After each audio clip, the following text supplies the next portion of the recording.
वहां पे लिम्ब तो पतला होगा ही, उसके अलावा प्रोमिनेंट रिब्स, रिब्स क्या होता है, इस तरह से बीच से दब जाता है और बाहर की तरफ क्या होता है, निकल जाता है। यानी रिब्स बीच से ऐसे लगेगा कि एकदम वो तिरछा टाइप का, यानी रिब्स बाहर की ओर निकल जाता है, that is called the prominent ribs. ठीक है। दूसरी बात, इमैसिएटेड बॉडी, इमैसिएटेड बॉडी मतलब उसका पूरा शरीर क्या होगा, दुर्बल हो जाएगा, कमजोर हो जाएगा।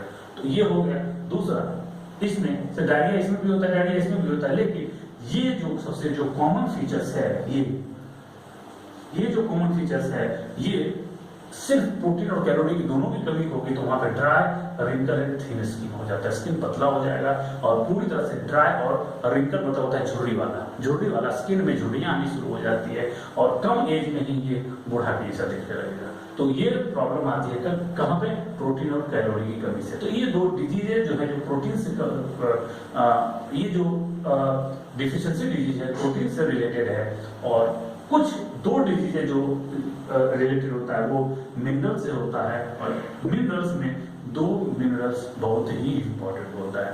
पहला मिनरल्स है आयोडीन। आयोडीन चूंकि हमारे बॉडी में थायरोक्सिन हार्मोन चूंकि जो थायराइड ग्लैंड से रिलीज होता है, तो थायरोक्सिन हार्मोन क्या करता है, हमारे पूरे बॉडी में जो बेसिक मेटाबॉलिक रेट होता है, यानी पूरे मेटाबॉलिज्म को कंट्रोल करने वाला जो होता है वो होता है थायरोक्सिन हार्मोन। तो थायरोक्सिन हार्मोन का जो कंपोनेंट होता है वो आयोडीन होता है, और ये आयोडीन I3 और I4 के रूप में प्रेजेंट होता है।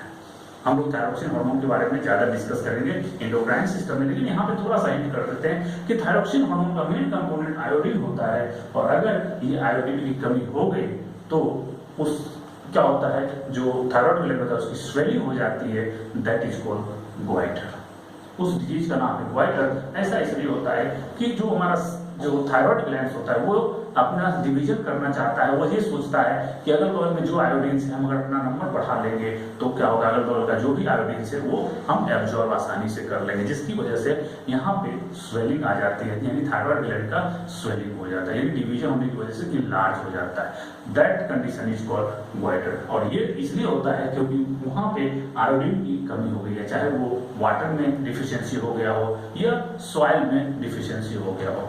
तो जनरली ये जो हिली रीजन्स होते हैं, चूंकि हिली रीजन्स में रेगुलर रेन होता है, उसके साथ क्या होता है, सॉइल का विदरिंग होता है, तो सॉइल में आयोडीन की कमी हो जाती है।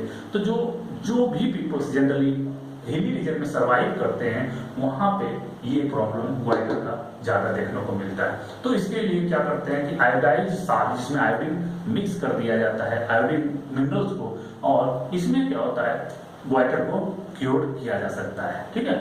तो इसमें डिफिशियंसी डिजीज हो गया ग्वाइटर। अब बात हम करते हैं कि डिफिशियंसी सिम्टम्स क्या है, जब इस डिजीज के क्या क्या सिम्टम हो गए। पहला सिम्टम है स्वेलिंग हो जाएगा, जैसे ही स्वेलिंग होगा तो स्वेलिंग ऑफ थायराइड ग्लैंड। दूसरा, ये इतना इंपॉर्टेंट होता है कि ये मेंटल, चूंकि हमारे ब्रेन के लिए बहुत जरूरी है, और अगर इसकी कमी हो गई तो मेंटल फंक्शन क्या होगा, रिड्यूस्ड हो जाएगा। हमारे वो ब्रेन का जो फंक्शन है वो फंक्शन रिड्यूस हो जाएगा, और उसके बाद भी अगर ये कमी रह गई, स्पेशली प्रेग्नेंट वुमेन, तो उसमें या तो एबॉर्शन हो सकता है या इमेच्योर चाइल्ड पैदा हो सकता है। लेकिन अगर चाइल्ड पैदा हो भी गया तो उसमें कुछ ना कुछ एबनॉर्मलिटी रह जाएगी, यानी बच्चा मर भी सकता है, पहले पैदा हो सकता है, एबॉर्शन हो सकता है, या बच्चा में कुछ ना कुछ डिफेक्ट हो जाएगा।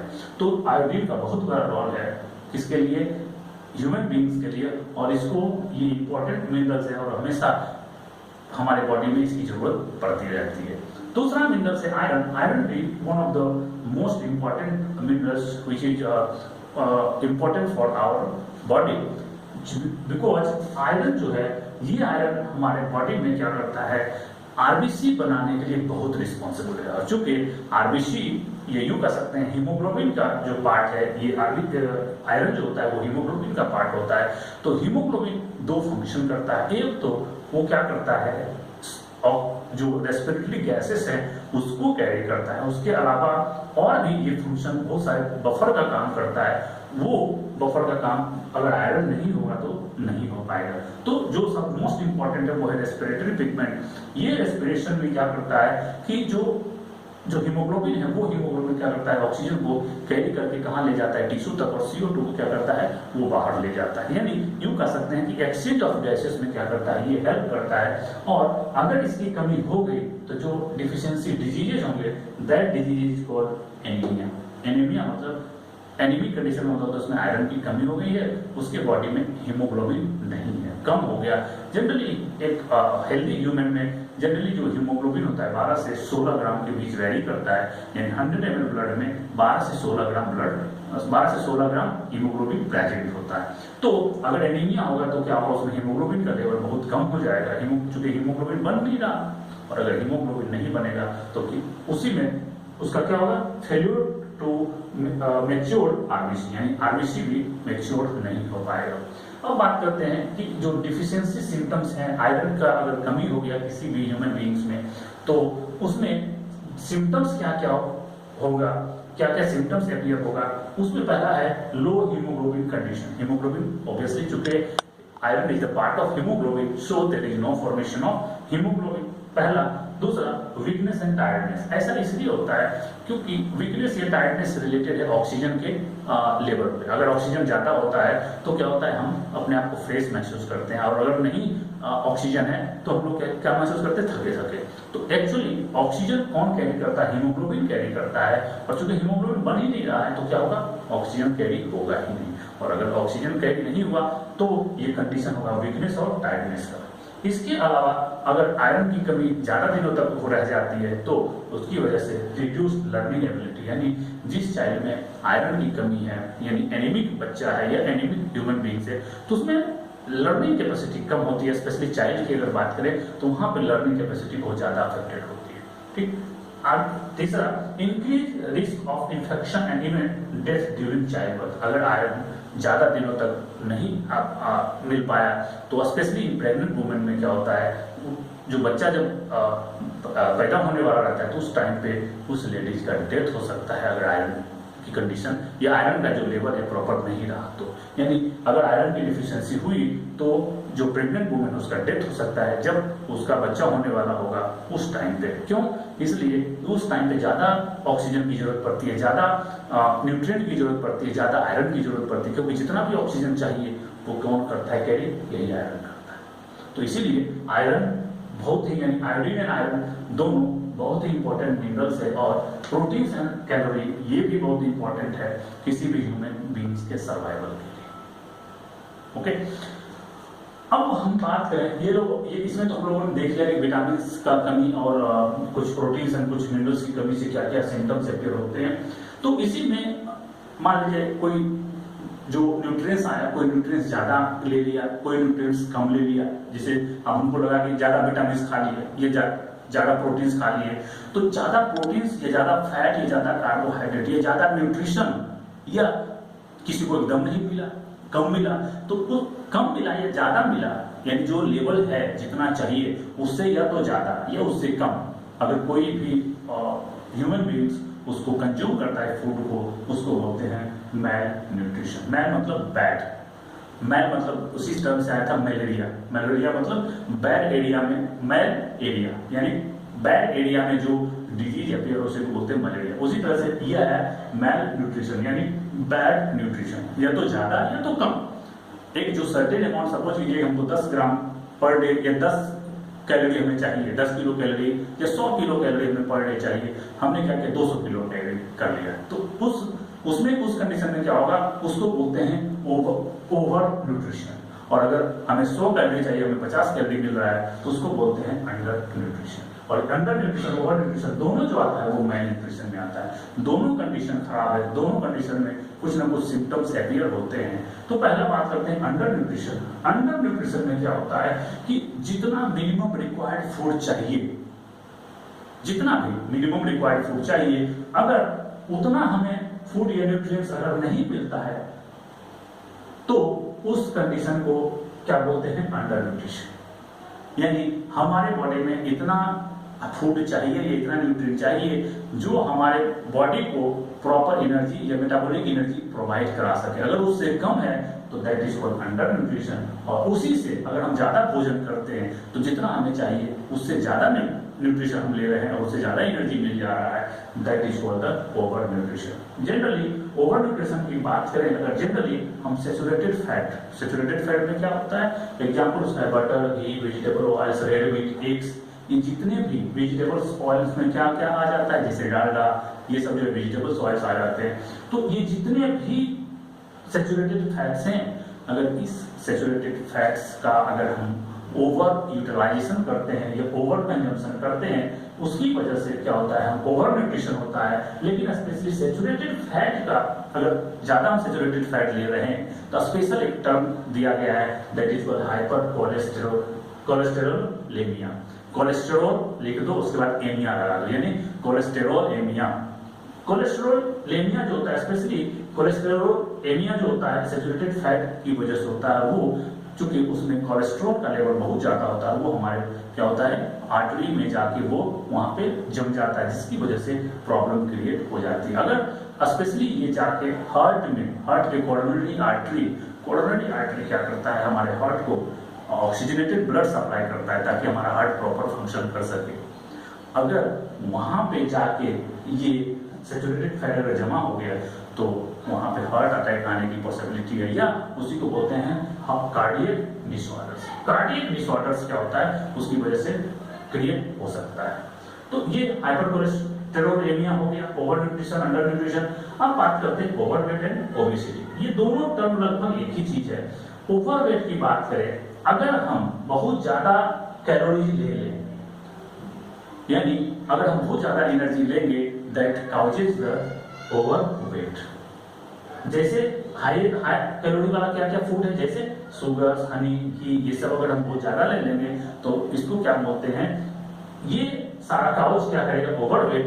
और अगर ये ज्यादा हुआ तो अब चूंकि ये हमारे बॉडी में आया, चूंकि शुगर के फॉर्म में आया, हनी के फॉर्म में आया, घी फैट के फॉर्म में आया, लेकिन स्पेशली एक टर्म यूज किया जाता है ओबेसिटी यानी ओवरवेट। कोई भी ज्यादा हो गया, यानी चाहे वो कार्बोहाइड्रेट हो, चाहे फैट हो, चाहे कुछ भी हो, अगर वो हमारे बॉडी में ज्यादा आ गया उसको बोलते हैं ओवरवेट, यानी हमारा बॉडी वजन उसका बढ़ रहा है। लेकिन मोटापा यानी ओवरवेट का मतलब होता है वजन बढ़ना, और ओबेसिटी का मतलब होता है स्पेशली मोटापा स्पेशली हमारे बॉडी में अगर फैट का एक्यूमुलेशन ज्यादा हो गया तो उसे एक स्पेशल टर्म दिया जाता है, सिर्फ फैट अगर जमा हो तो, यानी excessive accumulation of fat in tissue, that is called obesity. और ये फैट कहाँ जमा होता है, किस टिश्यू में, एडिपोज टिश्यू में। Specially adipose tissue store the fats, तो वहां पर फैट स्टोर हो जाता है।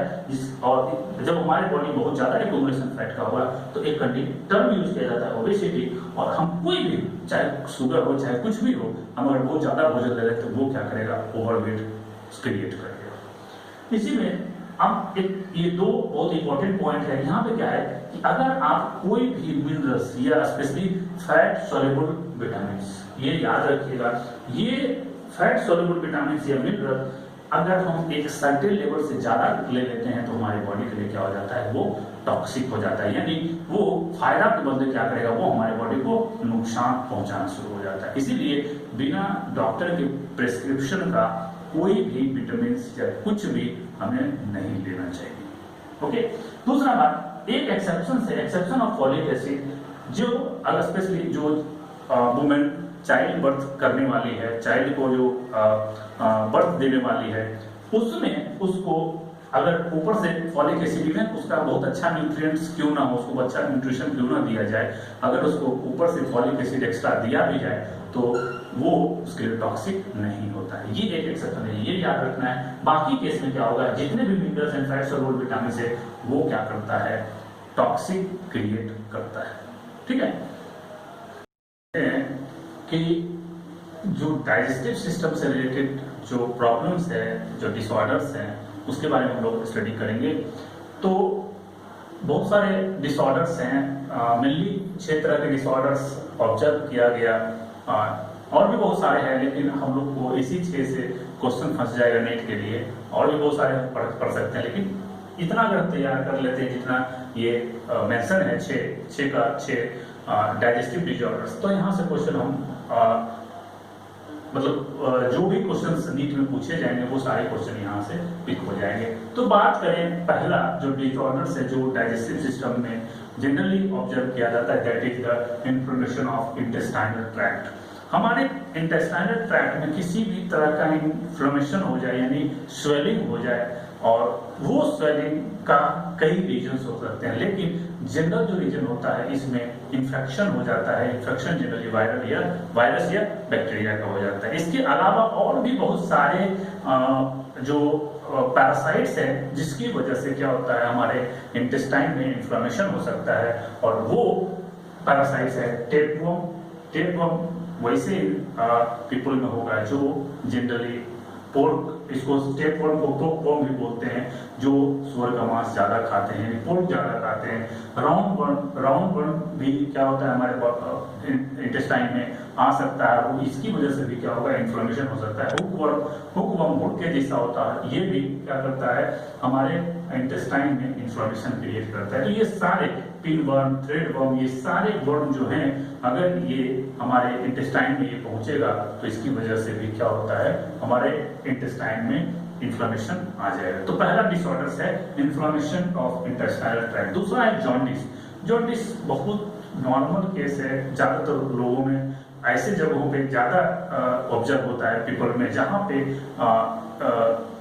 Contaminated water, specially contaminated water या कंटामिनेटेड फूड ज्यादा कंज्यूम हो रहा है, जो वहाँ पीपल रिसाइड्स करते हैं, जो रहते हैं, अगर वो गंदा पानी पी रहे हैं, कंटामिनेटेड अगर है, तो वहाँ पे जॉन्डिस की प्रॉब्लम हो जाती है। और जॉन्डिस की वजह से जो अफेक्टेड ऑर्गन्स है वो लीवर होता है। चूंकि लीवर अफेक्ट हो रहा है, तो लीवर अगर अफेक्ट होगा तो यहाँ पे बाइल नहीं बनेगा। यानी चूंकि हमें पता है, हम लोग स्टडी कर चुके हैं कि जो लीवर में हिपेटोसाइट्स होते हैं, वो हिपेटोसाइट क्या बनाता है, बाइल को बनाता है। तो इस कंडीशन में क्या होता है, बाइल नहीं बन पाता है, और नहीं बन पाएगा तो क्या होगा, ये बाइल, चूंकि बाइल बनता है और क्या होता है, अब बाइल अगर बना भी तो क्या होता है उसका सिक्रेशन नहीं हो पाता है, और वो एक्यूमुलेट धीरे धीरे जमा होता चला जाता है, और बॉडी में जो धीरे धीरे जब जमा हो जाता है तो जिसकी वजह से क्या होता है, skin and eye turns yellow due to deposition of bile pigments. ये जो बाइल पिगमेंट्स इसमें प्रेजेंट है वो रेगुलरली डिपोजिट होता चला जाता है बॉडी में, चूंकि वो कहाँ नहीं आ पा रहा है, हमारे इंटेस्टाइन में नहीं आ पा रहा है, और जिसकी वजह से क्या होगा, ये प्रॉब्लम क्रिएट होगा। यानी इस कंडीशन में क्या बोलते हैं, जॉन्डिस, यानी liver, mainly liver is affected. तीसरा है वॉमिटिंग। वॉमिटिंग मतलब जिसको हिंदी में उल्टी बोलते हैं।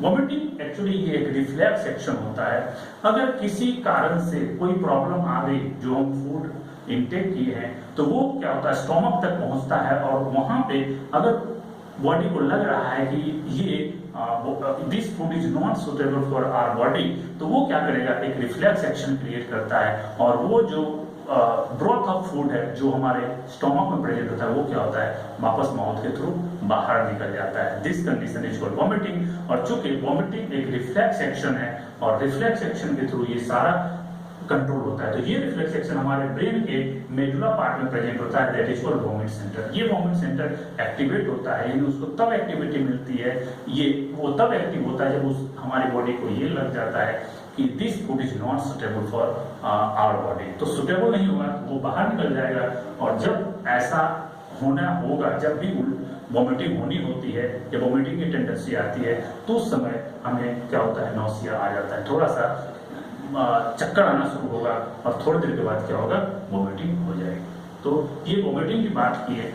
नेक्स्ट है डायरिया। डायरिया में सिंपल जो फिशेस है उसमें लिक्विडिटी बढ़ जाती है, उसमें लिक्विड्स या वाटर कह सकते हैं, वो ज्यादा आ जाता है, दैट इज कॉल्ड डायरिया। और ये भी जनरली इन्फेक्शन की वजह से होते हैं, बहुत सारे इन्फेक्शन, ई कोलाई इन्फेक्शन हो जाता है, या और भी बहुत सारे इन्फेक्शन अगर होगा तो इसमें वो कंडीशन में क्या होगा, डायरिया होने की पॉसिबिलिटी बढ़ जाती है। इसकी वजह से क्या होगा, हमारे बॉडी में वाटर की कमी हो जाती है, और वाटर की कमी होने की वजह से अगर प्रॉपरली नहीं तुरंत हील किया गया, जैसे कोलेरा की बात करें तो कोलेरा में जो विब्रियो कोलेरी जो इन्फेक्ट करता है, उसकी वजह से डायरिया क्रिएट होगा, और अगर प्रॉपरली नहीं इसको ट्रीट किया गया तो आदमी की डेथ भी हो सकती है। इस कंडीशन में क्या होता है, जो फूड का जो एब्जॉर्प्शन होता है हमारे बॉडी में नहीं प्रॉपरली हो पाता है, तो क्या किया जाता है, निडल से उसको क्या किया जाता है, डायरेक्टली इंट्रावेनस लिक्विड को और साल्ट मिक्स करके उसको हमारे इंट्रावेनसली उसको इंजेक्ट किया जाता है। तो ये हो गया डायरिया। डायरिया का जस्ट उल्टा बात करें उसको बोलते हैं कंस्टिपेशन। यानी इसमें क्या होता है कि ये लूज मोशन ज्यादा हो गया, यानी उसमें क्या होता है, लिक्विडिटी बढ़ जाती है। इसमें क्या होगा, अगर fishes feces are retained within the rectum as the bowel movement occurs irregularly, यानी अगर बाउल का मूवमेंट रेगुलरली नहीं हो रहा है तो क्या होता है, फीसेस रेक्टम में बहुत ज्यादा देर तक जमा हो जाता है। That condition is called constipation, Hindi में क्या बोलते हैं, कब्ज। नेक्स्ट है इनडाइजेशन। इनडाइजेशन मतलब अपचता, जिसको हिंदी में क्या बोलते हैं, अपचता। तो इनडाइजेशन वहां पे ज्यादा प्रॉब्लम होती है। इस इनडाइजेशन में क्या होता है कि हमेशा ये लगेगा कि पेट हमारा भरा हुआ है, हमेशा मतलब फुलनेस की बात होगी, लगेगा कि नहीं पेट खाली है, भूख है, लेकिन लगेगा कि नहीं मेरा पेट भरा हुआ है, इस टाइप का। तो indigestion, the food is not properly digested leading to a feeling of fullness। अगर जो भोजन पहले का है वो पचा नहीं है और प्रॉपरली डाइजेस्ट नहीं होता है, लगेगा कि मेरा पेट भरा हुआ है, तो उसी को क्या बोलते हैं, फीलिंग ऑफ फुलनेस। अब इंडाइजेशन होता क्यों है, इसके बहुत सारे रीजंस होते हैं। तो जनरली कुछ रीजंस जो हैं उसको हम लोगों ने मेंशन यहाँ पे किया है कि ये इंडाइजेशन जो होगा, सबसे पहले अगर हमारे बॉडी में अगर एंजाइम का सिक्रेशन इनएडिक्वेट, अगर जितना अमाउंट में चाहिए अगर उससे कम हो गया तो उस कंडीशन में क्या होगा, इंडाइजेशन हो जाएगा। यानी चूंकि सारा भोजन पचेगा नहीं, कम एंजाइम का सिक्रेशन होगा तो कैसे पचेगा, नहीं पच पाएगा।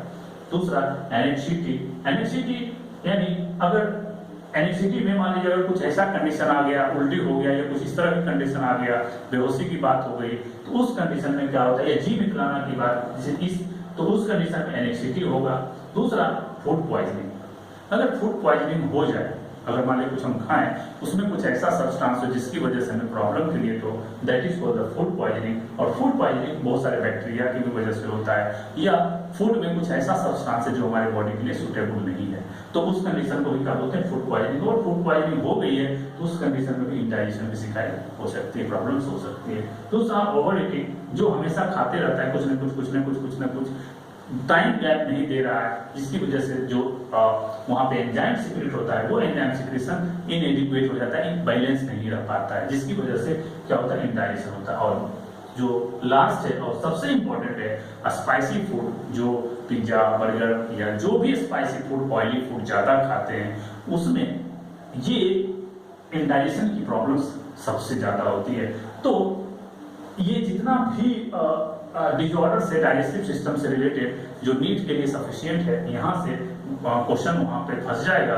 और इस तरह से आज जो है ये डाइजेस्टिव सिस्टम लास्ट हो गया। अब इससे रिलेटेड आपको जितना भी क्वेश्चन कहीं भी, आप एक ट्रूमेंस का ऑब्जेक्टिव बायोलॉजी ले लीजिए और उससे जितने भी क्वेश्चन आपको मिले उससे कर दीजिए, और जो भी प्रॉब्लम आपके फंसे या आप प्रीवियस ईयर के गाइड ले सकते हैं, वहां से आप प्रैक्टिस कर सकते हैं। और जहां भी कोई प्रॉब्लम हो तो मेरे पर्सनल व्हाट्सएप नंबर पे आप उसको मैसेज करें।